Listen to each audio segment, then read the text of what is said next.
Good morning बच्चों, हिंदी की study में आप सबका बहुत बहुत स्वागत है।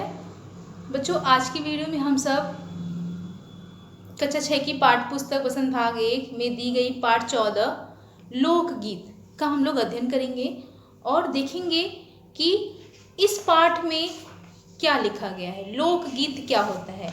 लोकगीत, ठीक है, जैसा कि नाम से लग रहा है कि ये गीत है, लेकिन कैसा गीत है ये? जहाँ पे स्थानीय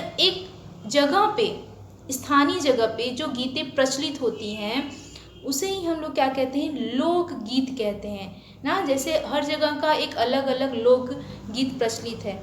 जैसे आइए इस पाठ का हम लोग शुरुआत करते हैं। लिखा है, लोकगीत अपनी लोच यानी लचीला, ठीक है, ताजगी और लोकप्रियता में शास्त्रीय संगीत से भिन्न है। जो शास्त्रीय संगीत होते हैं ना, जैसे और भी चीज़ें हो गई शास्त्रीय संगीत में, जैसे ठुमरी ना, ये सारी चीज़ें जो होती हैं वो क्या होती हैं कि शास्त्रीय संगीत से ये भिन्न है। लोकगीत अपनी लोच, ताजगी और लोकप्रियता में ना, उसकी जो क्वालिटी है, उसकी जो प्रसिद्धता है, वो शास्त्रीय संगीत से वो अलग है। कैसे अलग है?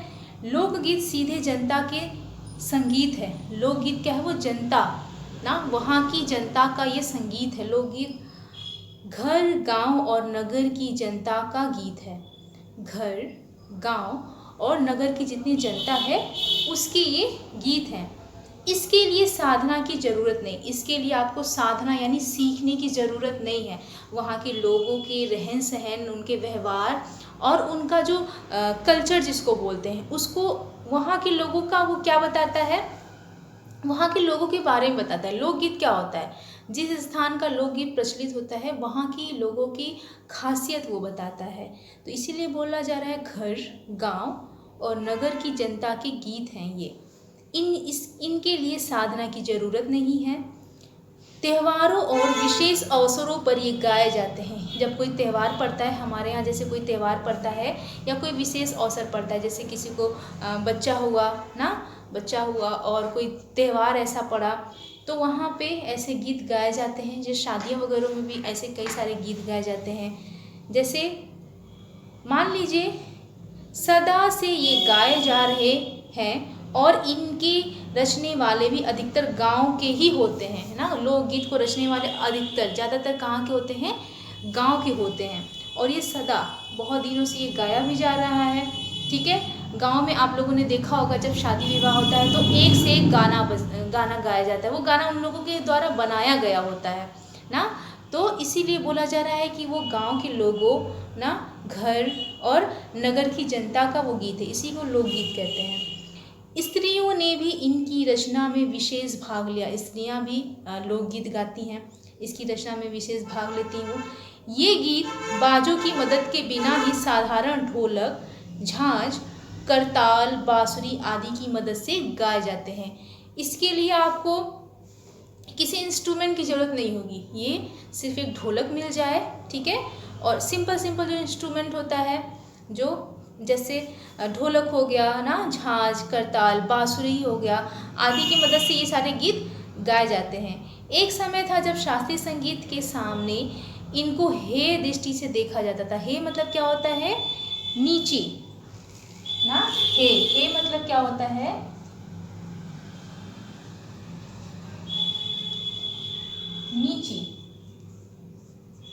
नीची यानी कम आंकना, ठीक है, कम आंकना, ठीक। नीची या कम यानी कम समझना, ठीक, कम आंकना या कम समझना दोनों लिख सकते हैं। तो एक समय था, बोल रहा है कि जब शास्त्रीय संगीत के सामने, जो शास्त्रीय संगीत जो गायन होता है ना, उसके सामने इनको हे दृष्टि से देखा जाता था। अभी हाल तक इनकी बड़ी उपेक्षा की जाती थी। उपेक्षा मतलब इनका मजाक उड़ाया जाता था। पर इधर साधारण जनता की ओर जो लोगों की नज़र फिरी है, तो साहित्य और कला के क्षेत्र में भी परिवर्तन हुआ है। साहित्य और कला के क्षेत्र में भी परिवर्तन है, क्योंकि समय के साथ सब परिवर्तन होता है, ठीक है। अभी आपको कोई चीज़ अच्छी लग रही है, बहुत दिन बाद वो नहीं अच्छी लगेगी, या अभी जो अच्छी लग रही है बहुत दिन बाद हो सकता है उसमें सुधार हो जाए और वो अच्छी लगने लगे। तो ऐसे ही साहित्य और कला के क्षेत्र में परिवर्तन हुआ ना। साहित्य जो हम लोग पढ़ते हैं, जैसे हम लोग कहानी पढ़ रहे हैं, लिटरेचर पढ़ रहे हैं, लिटरेचर साहित्य को इंग्लिश में लिटरेचर बोलते हैं।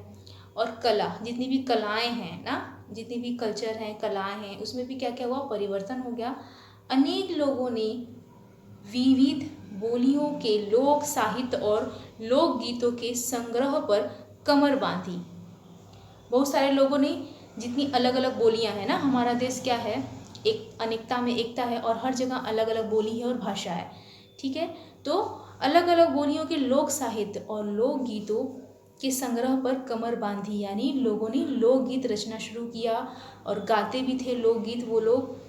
और इस प्रकार अनेक संग्रह अब तक प्रकाशित भी हो गए। बहुत सारे लोकगीतों के संग्रह ना, जैसे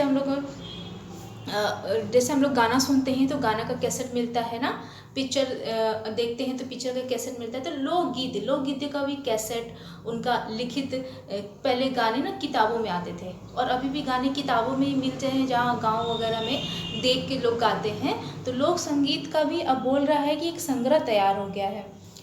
लोकगीत के कई प्रकार हैं। इनका एक प्रकार तो बड़ा ही ओजस्वी और सजीव है। ओजस्वी मतलब एकदम भावपूर्ण, और सजीव मतलब जैसे मानो जीवित है वो, ठीक है, यानी प्रचलन में है, लोग उसको गा रहे हैं। लोकगीत के कई प्रकार है, बोला कई प्रकार है। यह इस देश के आदिवासियों का संगीत है। इस देश में आदिवासी जो जनता रहती है ना, जो हमसे थोड़ी सी पिछड़ी है, जिसमें अभी शिक्षा का विस्तार नहीं हुआ, वो पढ़ना लिखना नहीं जानते, और हमारे जैसे वो उठते बैठते भी नहीं, उनका रहन सहन अलग है। आदिवासी, हम लोग भी तो पहले आदिवासी ही हुआ करते थे, यानी वो लोग अभी इतने डेवलप नहीं हो पाए हैं ना। वो अभी जंगल में ही समय बिताना, मतलब जंगल में ही रहते हैं, जड़ी बूटियाँ और जंगल के फल फूल खा के अपना जीवन व्यतीत करते हैं। उनके अंदर अभी उतनी बुद्धि नहीं आई है ना वो शिक्षित हो पाए हैं। तो वही बोल रहा है कि यह इस देश के आदिवासियों का संगीत है। क्या? लोकगीत, आदिवासियों का संगीत है वो। मध्य प्रदेश, दक्कन, छोटा नागपुर में गोंड, खांड, ओराव, मुंडा, भील, संथाल आदि फैले हुए, ये जातियों के नाम हैं, जनजातियों के ये नाम है। कौन कौन से हैं? मध्य प्रदेश हमारा भारत का बीचों बीच का हिस्सा होता है। जैसे यह भारत है, यहाँ उत्तर, यहाँ दक्षिण, ठीक है, पूर्व पश्चिम। तो मध्य का जो हिस्सा होता है मध्य प्रदेश कहलाता है। और यहाँ पे बहुत अधिक जंगल पाए जाते हैं, और जंगल है तो आदिवासी भी रहेंगे, ठीक है, जंगल है तो आदिवासी भी रहेंगे। बोल रहा है कि यहाँ पे आदिवासियों के नाम कौन कौन से हैं? गोंड, खांड ना, ओराव, मुंडा, भील, संथाल आदि फैले हुए हैं, जिनमें आज भी जीवन नियमों की जकड़ में बंध न सका और निर्द्वंद लहराता है। इनके गीत और नाच अधिकतर साथ साथ और बड़े बड़े दलों में गाए जाते हैं और नाचे जाते हैं। इनके जो अधिकतर गीत होते हैं वो दल, ग्रुप बना दिया जाता है बड़ा बड़ा, और साथ में ये लोग नाचते हैं। आप लोगों ने टीवी पे देखा होगा ना, वो लोग एक साथ झूम झूम के नाचते हैं और गाते हैं, दल बनाते हैं, वो आदिवासी ही हुआ करते हैं। 20-20, 30-30 आदमियों और औरतों के दल एक साथ एक दूसरे के जवाब में गाते हैं, दिशाएं गूंज उठती हैं। ग्रुप कितने कितने का होता है? 20-20 और 30-30 आदमियों का ग्रुप होता है, औरतों का भी होता है और आदमियों का भी होता है। एक दूसरे को अपनी भाषा में गाते हैं और जवाब देते हैं और नाचते हैं, और दिशाएं गूंज उठती हैं। पहाड़ियों के अपने अपने गीत हैं। पहाड़ी क्षेत्र में भी आप देखिए ना, पहाड़ी पे जो लोग रहते हैं उनके अपने अपने गीत हैं। यही बता रहे हैं कि आदिवासियों के अपने गीत हैं, पहाड़ पे रहने वालों के अपने गीत हैं, हम लोगों के यहाँ कुछ अन्य गीत प्रचलन है। तो ऐसा गीत जो एक स्थान पे गाया जाए ना, वो वहीं के लिए प्रसिद्ध हो, तो उसी को हम लोग लोकगीत कहते हैं। जैसे मान लीजिए उनके अपने अपने भिन्न रूप होते हैं, पहाड़ियों के अपने अपने गीत होते हैं, अपने अपने भिन्न रूप होते हैं। अशास्त्रीय होने के कारण उनमें अपनी एक समान भूमि है। अशास्त्रीय होती है लेकिन उसकी एक अपनी समान भूमि है। जैसे गढ़वाल, किन्नौर, कांगड़ा आदि अपने अपने गीत, उन्हें गाने की अपनी अपनी विधियां हैं। उनका अलग अलग नाम ही पहाड़ी पड़ गया है, ठीक है। नाम भी बता दिया है, गढ़वाल ना, गढ़वाल भी यहाँ पे उत्तराखंड के पास जो पड़ता है, गढ़वाल भी पहाड़ी क्षेत्र है, किन्नौर, कांगड़ा आदि के अपने अपने गीत है। हर जगह की एक अपनी अपनी गीत है ना, तो अपनी जो गीत होती है वही लोकगीत कहलाती है। जैसे अपने अपने गाने की विधियाँ भी अलग हैं, उनका अलग ही नाम है, पहाड़ी पड़ गया। वास्तविक लोकगीत देश के गाँव और देहातों में, वास्तविक में जो लोकगीत है वो कहाँ पे है, देश की जो गाँव है और देहातों में। इनका संबंध देहात की जनता से है, बड़ी जान होती है इनमें। चेता, कजरी, बारहमासा, सावन आदि मिर्जापुर, बनारस और उत्तर प्रदेश के पूर्वी और बिहार के पश्चिमी जिलों में गाए जाते हैं ना। आप लोगों ने देखा होगा कजरी का जो त्यौहार है, जिसमें बड़े बड़े जलेबियाँ बनती हैं। कजरी वाले दिन बड़े बड़े जलेबियाँ बनती हैं और सारी औरतें इकट्ठा होके गीत गाती हैं और नाचती भी उस पर। तो कजरी का एक गाना होता है चैता। बोल रहा है कि वास्तविक लोकगीत देश की गाँव में देहातों में, इनका संबंध देहात की जनता से है, बड़ी जान होती है इनमें। चैता, कजरी आप लोगों ने देखा होगा जहाँ बड़ी बड़ी जलेबियाँ बनती हैं, ठीक है। और उस दिन सारी औरतें क्या होती हैं, इकट्ठा होकर के गाना गाती हैं और नृत्य भी करती हैं साथ में। बारहमासा, सावन का जब महीना आता है तो अनेक ही गीत प्रचलित हो जाते हैं सावन के, अपने यहाँ लोग गाते हैं सावन के इस मौसम को, उसको प्रदर्शित करते हैं, ठीक है। आदि मिर्जापुर, बनारस और उत्तर प्रदेश के पूर्वी और बिहार के पश्चिमी जिलों में गाए जाते हैं। बाउल और भतियाली बंगाल के लोकगीत हैं। नाम बता रहे, बाउल और भतियाली बंगाल के लोकगीत। पूछा जाएगा कि बंगाल का लोकगीत क्या है, क्या लिखेंगे आपसे अगर पूछा जाए बच्चों, बंगाल का लोकगीत क्या है, बंगाल का लोकगीत क्या है, बाउल और भतियाली,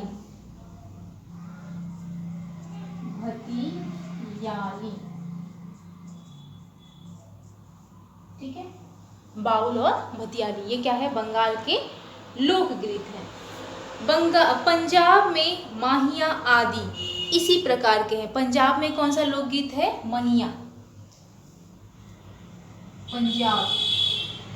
पंजाब का लोकगीत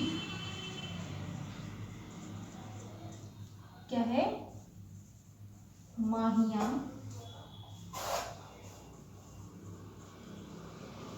ठीक है, बोल रहा है कि पंजाब में माहिया आदि इसी प्रकार के हैं। हीन राझा, सोनी माहीवाल संबंधी गीत पंजाबी में और ढोला मारू आदि के गीत राजस्थानी में बड़े चाव से गाते हैं। ढोला मारूले दुहा ना राजस्थान की ये क्या है, लोकगीत है। और हीन राझा पे गाना बना के गाया जाता है, सोनी माहीवाल पे गाना बना के गाया जाता है। तो ये सारे बनाए जाते हैं और किसी किसी स्थानीय जगह पे ये सारे गाने जो गीत है वो फेमस होते हैं। इन देहाती गीतों के रचयिता कोरी कल्पना को इतना मान न देकर अपने गीतों के विषय रोज़मर्रा के बहते जीवन से लेते हैं ना। अब देखिए, ये जो गीत रचते हैं, बोल रहा है गीतों के जो रचयिता होते हैं कोरी कल्पना, कुछ कल्पना नहीं होती, ऐसे ही सोच लेते हैं। और कहाँ से सोचते हैं, अपने दैनिक जीवन में जो उनका डेली का जो रूटीन है, कैसे वो उठते हैं, क्या क्या संघर्ष अपने जीवन में वो झेलते हैं, उसी सारे चीज़ों से वो टॉपिक लेते हैं और इन गीतों का निर्माण करते हैं। जैसे हम लोग अभी कोई हिंदी गाना सुनते हैं, उसमें क्या सुनते हैं, हीरो हीरोइन का होता है, बहुत अलग होता है, परे होता है, कुछ तो समझ में नहीं आता। अब तो अंग्रेजी गाना इतने चले गए कि जो समझ में ही नहीं आता है। लेकिन ये जो लोकगीत है, इनके जो रचयिता है और जो लोकगीत का जो टॉपिक है, ये लोग जो लेते हैं अपने गीतों में, जो विषय चुनते हैं, वो अपने रोज़मर्रा की ज़िंदगी से वो चुनते हैं। देखिए, जिससे वे सीधे मर्म को छू लेते हैं। आपने देखा होगा कि कहीं कहीं पे सोहर गाया जाता है ना, जहाँ पे सोहर गाया जाता है और आप दैनिक जीवन से उसको जोड़ के देखिए तो वो हमारे दिल को क्या करेगा, छुएगा, जिसमें वो सीधे मर्म को छू लेते हैं। जैसे कहीं पे बहुत ज़्यादा खुशियाँ आई हैं, ठीक है, और तो उसमें वो लोग क्या करते हैं, कहानी की तरह गा गा के वो लोग गाते हैं लोकगीत में। तो आप जब उसको सुनेंगे तो आपको लगेगा कि कहानी चल रही है, घटना चल रही है ना, आपको समझ में आएंगी वो चीज़ें। तो वो सीधे हमारे जो चीज़ हमको समझ में आने लगती है वो क्या होती है, हमारे मन को छूती है और हमको अच्छा लगने लगता है। उनके राग भी साधारणतः पीलू, सारंग, दुर्गा, सावन, सोरठ आदि हैं। ये राग हैं उनके ना, तेज स्वर में गाना या धीमे स्वर में गाना, ये सारे राग हैं उनके। कहरलवा, बिहरा, धोबिया आदि देहात में बहुत गाए जाते हैं। देहात में क्या क्या गाया जाता है, बिरहा ना, बिरहा आप लोगों ने सुना होगा। जैसे सारंग लेके वो लोग गाते हैं, हाँ करके वो लोग गाना गाते हैं, और उसमें भी कहानी चलती है। कहानी अब ध्यान से सुनेंगे तो लगेगा कि कोई कहानी बता रहा है, और कहानी को जैसे लग रहा है कोई गा के बता रहा है। आप लोग कभी बिरहा सुनिएगा, करहवा भी सुनिएगा, धोबिया भी वैसे ही होता है। आदि देहात में बहुत तेज गाए जाते हैं, देहात में ही, लेकिन आपको ये बिरहा आपको देहात में ही सुनने को मिला, शहरों में यहाँ बिरहा कोई नहीं गाता है। जैसे अभी लोग, हम लोग कोई रोता है तो हम लोग उसको चिढ़ाने के लिए क्या कहते हैं, अरे अपना बिरहा बंद करो, यानी हम लोग उसको ऐसे ही बिरहा लगता है कि जैसे कोई रो रहा है, लेकिन ध्यान से सुनेंगे तो आपको अच्छा लगेगा। जो उसमें इंटरेस्ट दिखाएगा, आप सुनने की इच्छा रखेंगे तो आपको वो बहुत अच्छा लगेगा, ठीक है। आगे देखिए, कहरवा, बिरहा, धोबिया आदि देहात में बहुत गाए जाते हैं और बड़ी भीड़ आकर्षित करते हैं। बहुत ज़्यादा भीड़ लगती है, आकर्षित मतलब भीड़ को यानी जनता को अपनी ओर आकर्षित करते हैं। इनकी भाषा के संबंध में कहा जा चुका है, उनकी जो भाषा है उसके संबंध में क्या कहा जा चुका है कि ये सभी लोकगीत गाँव और इलाकों की बोलियों में गाए जाते हैं। ये सारे लोकगीत कहाँ गाए जाते हैं, गाँव और बोलियों में गाए जाते हैं, गाँव और इलाकों की बोलियों में गाए जाते हैं। इसी कारण ये बड़े आदर कर और आनंददायक होते हैं। जब आपके स्थानीय गांव की जो बोली में कोई गीत गाया जाए तो वो आपको तो अच्छी ही लगेगी, आपको जो चीज़ें समझ में आएगी वो चीज़ें आपको अच्छी लगेगी, वही वो बोल रहा है। इनकी भाषा के संबंध में यही कहा गया है कि ये सभी लोकगीत गाँव और इलाकों की बोलियों में गाए जाते हैं। इसी कारण ये बड़े आनंदकर, आहदकर और आनंददायक होते हैं। राग तो इन गीतों के आकर्षक होते ही हैं, इनकी समझी जा सकने वाली भाषा भी इनकी सफलता का कारण है। सही बात है, राग तो आनंददायक होते ही हैं, लेकिन इनकी समझने वाली जो भाषा है, भाषा हमको समझ में आएगी तभी हमें गाना समझ में आएगा, तो ये भी क्या है, अच्छी है, ठीक है।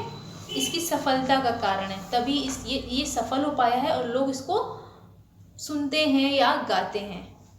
भोजपुरी में करीब 30-40 वर्षों से विदेशिया का प्रचार हुआ है। गाने वालों के अनेक समूह इन्हें गाते हुए देहात में फिरते हैं। किस नाम से, विदेशिया, ठीक है। उधर के जिलों में विशेषकर बिहार में विदेशिया से बढ़कर दूसरे गाने लोकप्रिय नहीं हैं। इन गीतों में अधिकतर रसिक प्रियों और प्रियाओं की बात रहती है ना, प्रेमी प्रेमिकाओं की बात होती है, परदेसी प्रेमी की, और इनसे करुणा और विरह का रस निकलता है। आप लोगों ने कई लोकगीत सुना होगा जिसमें परदेसी यानी जो प्रेमी होता है वो विदेश चला जाता है, तो जब ऐसे गीत आप गाएंगे तो आपको लगेगा उसमें करुण रस हो रहा है, क्योंकि जब कोई किसी से बिछड़ता है तो वहाँ पे दुख का भाव उत्पन्न होता है, और दुख का भाव जो उत्पन्न कराता है कौन सा रस हो जाता है, हमारा करुण रस हो जाता है, ठीक है। तो ऐसे गीतों में अधिकतर रसिक प्रिया ना, प्रेमी प्रेमिकाओं की प्रेम का इसमें वर्णन मिलेगा, आप विरह का वर्णन मिलेगा ना, दूर हो जाने पे फिर वो रोती है, जैसे आप लोगों ने पिक्चर में देखा होगा, जब प्रेमिका, जब हीरोइन वो हीरो से दूर हो जाती है तो रोने लगती है। वैसे ही लोकगीतों में भी ऐसे ही गाने बने थे।